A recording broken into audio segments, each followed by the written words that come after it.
नमस्कार दोस्तों, आपका फिर से स्वागत है आपके अपने एजुकेशनल चैनल में। आप देख पा रहे होंगे स्क्रीन पे कि एक मैं प्रैक्टिस सेट लेकर आया हूँ आपके लिए, जो हिंदी का है। यानी कि सामान्य हिंदी के जो प्रश्न आते हैं आपके किसी भी टीचिंग एग्जाम्स की आप तैयारी कर रहे हो, चाहे वो आर्मी पब्लिक स्कूल हो, सीटेट, टेट या अभी जो LT लेक्चर के एग्ज़ाम होने वाले हैं वहाँ पर भी आपसे हिंदी पूछी जाएगी। तो मैं आप लोगों को 50 मार्क्स का, जी हाँ 50 मार्क्स का एक सेट कराऊँगा। इसके टोटल मेरे पास 10 सेट हैं, तो आपके 500 प्रश्न जो हैं वो मैं आप लोगों को कंप्लीट करवाऊँगा, ठीक है। लेकिन इससे पहले ये कहूँगा कि आप लोग थोड़ा स्टडी भी कीजिएगा, लेकिन अगर क्वेश्चन की बात आती है, प्रैक्टिस की बात आती है, तो ये आपके लिए बहुत ही बेहतरीन क्वेश्चन रहने वाला है। तो चलिए बिना समय गवाए शुरू करते हैं। पहला हमें निर्देश दिया गया है कि निम्नलिखित जो प्रश्न संख्या 1 से 4 तक निम्नलिखित शब्द के लिए उसके नीचे दिए गए विकल्पों में से जो उपयुक्त समास है उसको छांटिए। तो दशानन क्या होगा? दशानन का जो सही उत्तर हो जाएगा, इसमें कौन सा समास होता है, ठीक है, हमें समास छांटना है। तो दशानन में जो राइट आंसर है वो बहुव्रीहि समास होता है, ठीक है। ऐसा समास जिसमें कोई अन्य अर्थ निकलता हो, ठीक है। किसी जैसे दशानन कहा गया है तो रावण इसका अर्थ है, 10 ऐसे जिसके वो है रावण, तो बहुव्रीहि समास यहाँ पर आ जाएगा।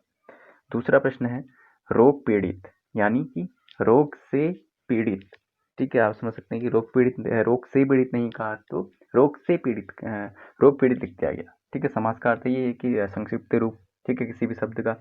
तो यहाँ पे कर्ता ने कर्म से, ठीक है, से आया है, तो जहाँ पर भी कर्ता ने कर्म से, करण से के द्वारा, ये मैंने आपको तत्पुरुष समास जब पढ़ाया था उस समय बताया था, तो इसका सही उत्तर हो जाएगा तत्पुरुष समास। अगला प्रश्न देखिए, प्रतिमान। जी हाँ, प्रतिमान में कौन सा समास है? बिल्कुल इजी ये प्रश्न है। तो प्रतिमान में अव्ययी भाव, जी हाँ, प्रतिमान में जो समास होता है वो होता है आपका अव्ययी भाव समास होता है।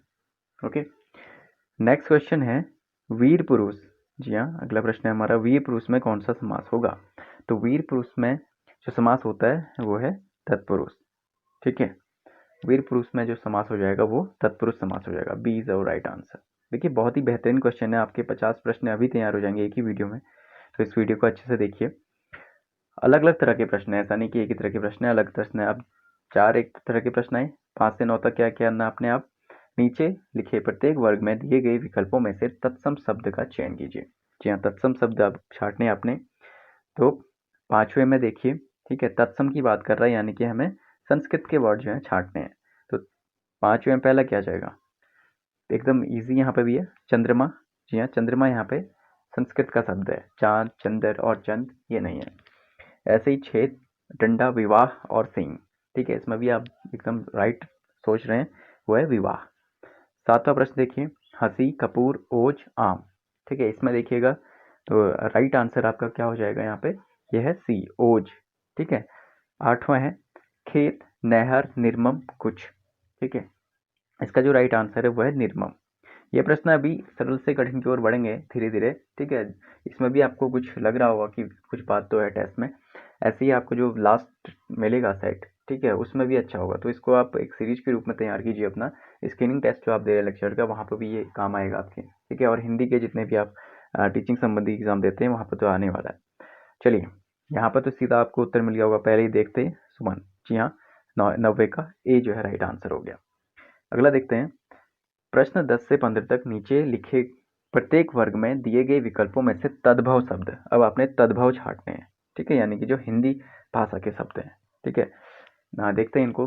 10वें का कान, जी हाँ, पहले निकल के आ गया, यहाँ पे कान ही जो है तद्भव शब्द है। नासिका, परीक्षण, कटक ये तत्सम है। 11वें का देखते हैं, 11वें का जो राइट आंसर है वो है आपका पीड़ा।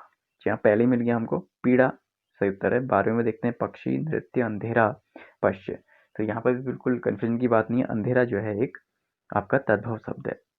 13वां है बालिका, बेत, आज्ञा, सिद्धि। जी हाँ, इसमें आपने जो शब्द चुनना है वो कौन सा है, तद्भव, तो तद्भव शब्द यहाँ पर आ जाएगा बेत। अगला है रक्षा, तमंचा, विरोध, शांति, बिल्कुल इजी प्रश्न है, इसमें तमंचा इसका सही उत्तर हो जाएगा, तद्भव शब्द है। परंपरा से एक निश्चित अर्थ में प्रयुक्त होने वाले शब्द कहलाते हैं। ये अलग प्रश्न आ गया है कि एक निश्चित अर्थ में जो शब्द प्रयोग में लाए जाते हैं उनका अर्थ एक ही होगा, ठीक है, कहीं पर भी आप देखें तो उन शब्दों को क्या कहते हैं, जी हाँ, योग रूढ़, जिनका एक ही अर्थ निकलता हो, योग रूढ़। अगला देखते हैं, निम्न निर्देश दिया गया है, प्रश्न संख्या 16 से 20 तक निम्नलिखित में से 4 विकल्पों से बेमेल असंगत आपने छांटना है। तो 16 में देखते हैं, शारीरिक, दैहिक, मानसिक, आदि। जी हाँ, बिल्कुल आपको आंसर मिल गया होगा, बहुत ही इजी प्रश्न है। जो सही उत्तर है वो क्या है, डी यहाँ पे सही ऑप्शन हो जाएगा। आदि जो है इसका असंगत है, ठीक है। शारीरिक, दैहिक और मानसिक कहें तो ये शरीर से ही रिलेटेड है, ठीक है। अगला देखिए, घर, प्रियजन, परिवार, बच्चे। देखिए बिल्कुल इसको देखिएगा, ध्यान से देखिएगा क्वेश्चन को।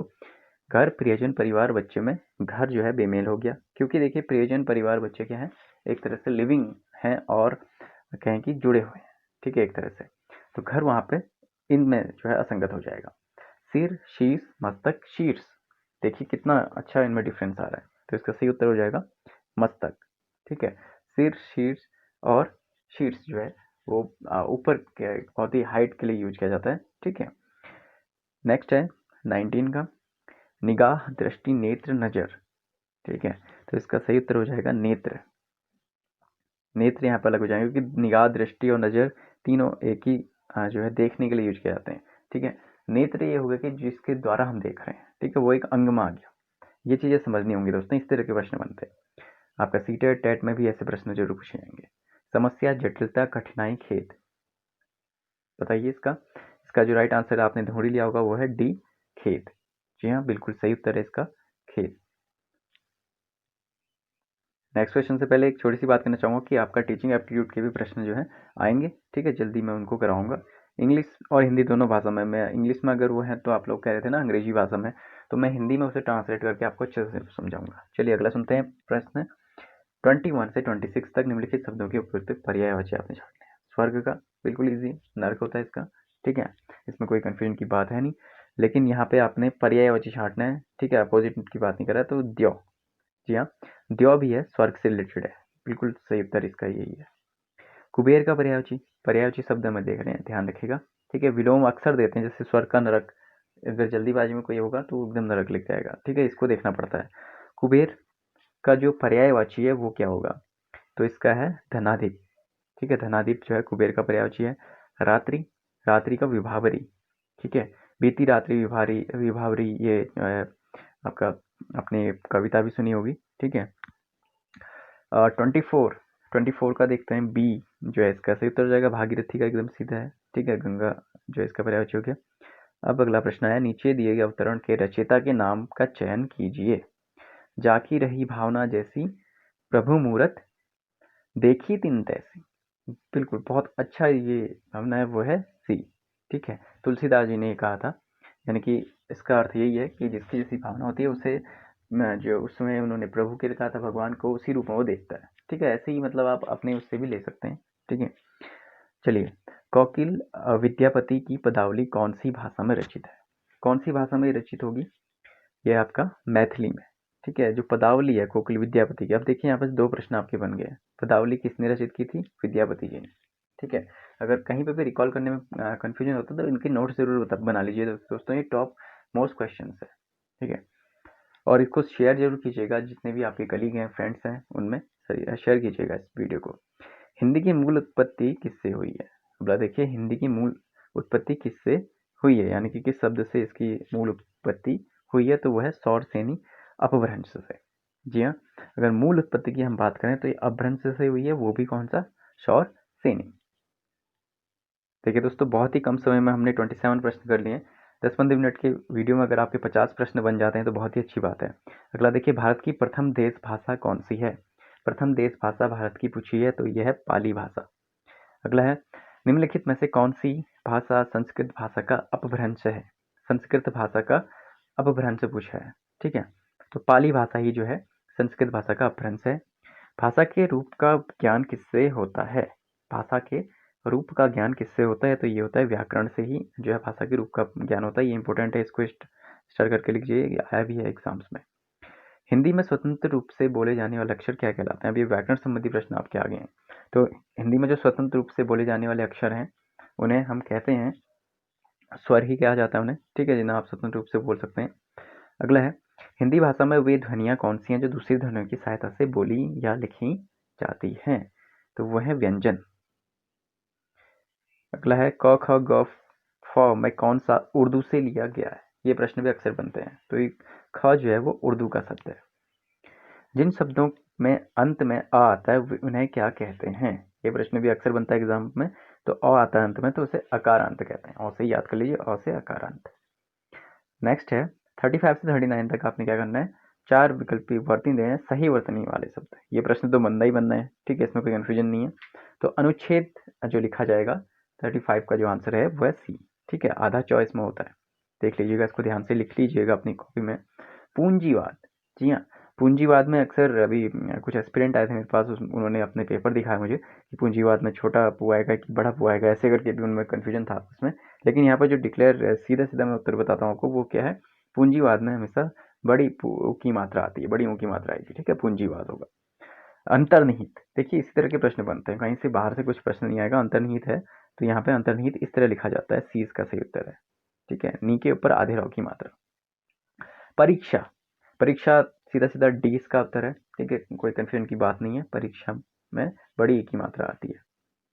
कविश्वर, कविश्वर की अगर बात करें तो कविश्वर किसे कहेंगे, कविश्वर में कौन सी संधि है, ये संधि आपने बतानी है। तो इसमें है दीर्घ संधि, ठीक है, कवि धन ईश्वर इससे बना है, ठीक है, छोटी ई और बड़ी ई मिलके जो है बड़ी दीर्घ संधि बनाते हैं, तो ये कविश्वर हो गया, ठीक है। अगला देखें संसार, तो संसार में क्या हो जाएगा, 41 का सी यहाँ पे, ठीक है, ये है आपका व्यंजन संधि, ठीक है, 2 व्यंजन यहाँ पर मिल रहे हैं। तन्मय, तन्मय भी अक्सर पूछा गया एग्जाम में, इंपॉर्टेंट है, इसका है व्यंजन संधि। इति धन आदि, इत्यादि, ठीक है, इत्यादि जो बना है शब्द वो है इति धन आदि से।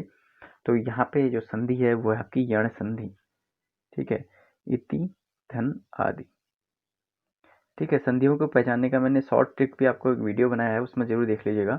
अगर रिकॉल नहीं हो पा रहा है तो मैं आपको लिंक शेयर कर दूंगा उसका, आप मुझे पूछ लीजिएगा। चलिए 45 से 50 तक का, अब हम लास्ट पार्ट में पहुंच चुके हैं इस टेस्ट के। पुनर्जन्म, ठीक है, प्रैक्टिस सेट के कहें। पुनर्जन्म, पुनर्जन्म की जो संधि विच्छेद है वो कैसे होगा, ठीक है, वो होगा आपका पुनः धन जन्म। जी हाँ, पुनः धन जन्म हो रहा है, तो इसमें आपको सीधा सीधा अगर आपसे कोई पूछ दे कि इसमें संधि कौन सी होगी, ठीक है, तो ये है विसर्ग संधि यहाँ पे। चलिए अगला पितृ ऋण, पितृ ऋण की अगर मैं बात करूँ तो वह है पितृधन ऋण, इस तरह से लिखा जाएगा, पितृधन ऋण। इत्यादि इति धन आदि, अभी हमने इसको पढ़ा था, ठीक है, अभी मैंने पहले ही बता दिया था आपको। तो ये है 46 का ए आंसर हो जाएगा। 47 का देखते हैं युधिष्ठिर, युधिष्ठिर की अगर मैं बात करूं तो 47 में क्या हो जाएगा यहाँ पे, ए युधि धन स्थिर, ठीक है, युधि धन स्थिर, ये अक्सर पूछा गया, इसको भी स्टार कर लीजिएगा। जगदीश जगत धन ईश, पहले बहुत आता था, अब थोड़ा कम हो गया इसका, लेकिन आ सकता है, तो इस तरह से इसको लिखा जाता है। तो में इस तरह की मात्रा है, ठीक है, हलंत आएगा।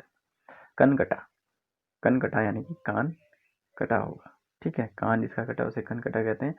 अगर उत्तराखंड से आप बिलोंग करते हैं तो रानी दुर्गावती देवी को कान कटी जो है रानी के नाम से जाना था। रामायण का देखिए तो रामायण का एकदम सी आंसर, रामधन अयन, ठीक है, यह बन सकता है, आजकल रामायण बहुत फेमस हो रहा है, ठीक है, टीवी पर अब दोबारा प्रसारण जब से आया तब से बहुत इसका चला, तो हो सकता है यही पूछते, रामायण का होता है रामधन अयन। तो ये थे कुछ महत्वपूर्ण प्रश्न जो आपके प्रैक्टिस सेट से जुड़े हुए थे। इस तरह से 50 क्वेश्चंस आज हमने कंप्लीट किए दोस्तों। उम्मीद करता हूँ आपको ये पसंद आए होंगे। पसंद आए तो लाइक कीजिएगा, और पहली बार चैनल से जुड़े हैं तो सब्सक्राइब कर लीजिएगा। किसी भी टीचिंग एग्जाम की आप तैयारी कर रहे हैं तो आपके लिए इस तरह से बेहतरीन वीडियोज़ आते रहेंगे आगे भी। और अपने फ्रेंड्स में ज़्यादा से ज़्यादा शेयर कीजिएगा। कोई आपकी क्वेरी हो किसी एग्जाम से रिलेटेड तो वो भी मुझे आप बता सकते हैं। किसी पर्टिकुलर टॉपिक पर आप वीडियो चाहते हैं तो वो भी मैं बता दूँगा। तो मिलते हैं आपसे एक और नई एजुकेशनल वीडियो के साथ। Thank you.